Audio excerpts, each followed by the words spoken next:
नमस्कार, डी24 news channel तुम्ही पाहू शकतात. धुळे जिल्ह्यातील द्वितीय पंथींच्या माध्यमातून आज या ठिकाणी निवेदन देण्यासाठी या ठिकाणी उपस्थित आहे. आपण नेमकी यांची भूमिका आहे काय आपण जाणून घेऊया. काय सांगणार तुम्ही आज या ठिकाणी निवेदन देण्यासाठी आले, काय विषय काय? आज 2-4 दिवस झालं तो नराधम पकडला गेलाय, त्याला फाशी शिक्षा देणार. पण त्याच्या आईच्या मनाला काय वाटत असेल, आई बाबांच्या मनाला काय वाटत असेल त्यांच्या, की शासनाने असं केलं पाहिजे त्या नराधमाला फाशी न देण्यापेक्षा तिच्या आई वडिलांची ताब्यात द्या. म्हणजे हे जे सगळे मेणबत्ती घेऊन पुढे जात आहेत पण काही करू शकत नाही, फाशी देऊन काहीच होणार नाही. तिला दगडाने मारलं, आपल्या पायावर एक दगड मारला कोणी, आपल्याला किती वेदना होतात. पण त्या नराधमाने तिला तज्ञाला दगडाने मारलं, त्याला तसं दगडाने ठेसून मारलं पाहिजे. आम्हाला त्रासच वाटतंय. काय सांगणार, वारंवार अशा घटना या होत असतात महाराष्ट्रामध्ये, नाही तर पूर्ण भारतामध्ये अशा घटना होतात. काय सांगणार यावरती? अशा घटना वारंवार होतात, काय प्रतिक्रिया असेल? आज जे यज्ञ बाळाला जो त्रास झालेला आहे तो आज मी आणि आपल्या कम्युनिटी मधल्या या आपल्या महिलांना कोणी सांगू नाही शकत की यज्ञ बाळाला काही त्रास झालेला आहे, काही प्रॉब्लेम झालेला आहे. कारण की आज ज्याच्यावर बितते त्यालाच कळते की आपल्याला काय त्रास झालाय. आज ती 3.5 वर्षाची मुलगी, तिचं आज त्यावेळेस मन काय म्हटलं असेल, या नराधमाला फाशी देऊन काय होणार आहे. आज तुम्ही एकाला फाशी देणार, परत दुसरं तेच कार्य करणार, परत त्याला तुम्ही फाशी देणार. पण हे कुठेतरी रोखलं पाहिजे, हे आमचं एक म्हणणं आहे. आणि आज यज्ञ बाळाला तुम्ही आज न्याय मिळवून देत आहे, आज सगळे स्कॅन्डल घेऊन फिरता.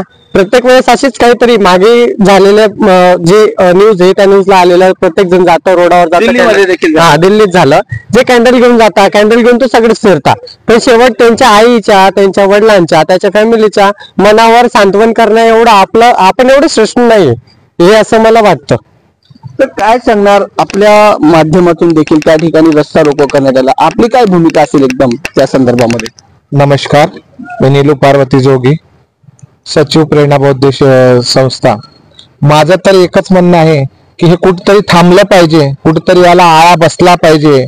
आज जर 3.5 वर्षाची चिमुकली सेफ नाही तर आज तरुणी, म्हणजे ज्या आज 3 वर्षाचा विचार सोडून जर ज्या 5 ते आज 21-22च्या घरातल्या ज्या तरुणी आहेत त्या सुद्धा कशा काय सेफ राहतील, त्या माता भगिनी कशा काय सेफ. आज तर असं झालंय की एक जर ह्या घटनेमुळे असं झालंय की एका बाजूच्या पुरुषाशी तरी कसं आपण सेफ राहू, म्हणजे कुणाच्या मनातलं काहीच जाणून घेता येत नाही. आमची तर हीच प्रतिक्रिया आहे की शासन दरबारी त्याला कठोर शासन तर झालंच पाहिजे, शासन तर होणारच नाही. तर शासन झालं, तुमच्याकडून फक्त फाशी देण्यात येईल, बाकी काही करण्यात येणार नाही तुमच्याकडून. असा जीव घेतल्याने किंवा फाशी दिल्याने हे स्टॉप होणार आहे का, हे थांबणार आहे का? हे कुठंतरी थांबलं पाहिजे. या नराधमाला भर रस्त्यावर जाऊन एक किंवा त्याला भर रस्त्यावर फाशी देऊन किंवा आमच्या हाती, जर शासनाकडून हे होत नसेल ना तर त्याला आमच्या हातात द्या, आम्ही त्याला काय करायचं ते करू. जे छत्रपती शिवाजी महाराजांच्या काळामध्ये जसे शासन केलं जायचं, जो चौरंग्या करायचा तो आम्ही त्यासोबत करू. आणि मला तर असं वाटतं की आज येतंय जातंय, प्रत्येक घटना घडते शहरामध्ये, असं कितीतरी वारदात होत आहे, कितीतरी घटना होत आहे. फक्त आपण कॅन्डल मार्च करतो किंवा आंदोलन करतो, त्याला फाशी होती तिथं स्टॉप. पण पुढे एक नराधम आणखून तयार असतो. असा काहीतरी याला प्रतिबंध झाला पाहिजे की अशी काही शिक्षा झाली पाहिजे की समोरच्यांनी हे कृत्य करताना 4दा तरी विचार केला पाहिजे. आणि अशा नराधमांना समाजाच्या ताब्यात करून त्याला भर रस्त्यावर त्याला फाशी द्यायची किंवा जाळून टाकायचं. अरे शासन काय करतंय, शासनाने काय केलं? एका रात्रीत नोटबंदी होती, एका रात्रीमध्ये सरकार बदलतं, एका रात्रीमध्ये लॉकडाऊन लागतं. पण शासन आज 3 दिवस ओलांडले. आज त्या आई वडिलांचा विचार करा, त्यांच्यावर काय बेत असेल. जे एक लहानशी मुलगी जिला समजही होता, जिच्या खेळण्या बागडण्याच्या वयामध्ये एका नराधमाने तिच्यावर असा अत्याचार केला व तिला दगडाने ठेसून मारले, याचा तर खूप मोठा निषेध झाला पाहिजे. आणि त्याला तर शासनाकडून जे होईल ते होईल, नाहीतर शासनाकडून जर शासनाने बांगड्या भरल्या असतील तर त्याला आमच्या ताब्यात द्या, आम्ही त्याला काय करायचं ते करू.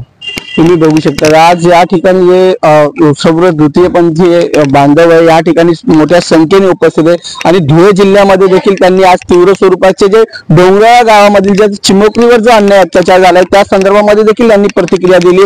वारंवार भारतामध्ये महाराष्ट्रामध्ये असे अशा चिमुकली मुलींवर ज्या वेळेस एखादी अतिप्रसंग होते तर तळपायाची आग मस्तकाला होते भिडते. आणि आई, तिची आई असेल, वडील असेल, त्यांच्यावर काय बितत असेल. आज संपूर्ण महाराष्ट्रामध्ये असं वाटत नाही का एखादी मुलीला घराबाहेर सोडायचं की नाही सोडायचं अशी देखील भीती मोठ्या प्रमाणामध्ये निर्माण झाली आहे। आणि आज यांनी जे सांगितलं की शासनाने बांगड्या भरावा असं देखील यांच्या माध्यमातून होत आहे की जर शासन जर त्यांना शासन देत नसेल तर आमच्या ताब्यामध्ये द्या असं देखील प्रतिक्रिया आज धुळे जिल्ह्यातील या लोकांनी या ठिकाणी केली। कॅमेरामॅन निलेश जोशी, जॉनी कुमार, डी24 तास चॅनल।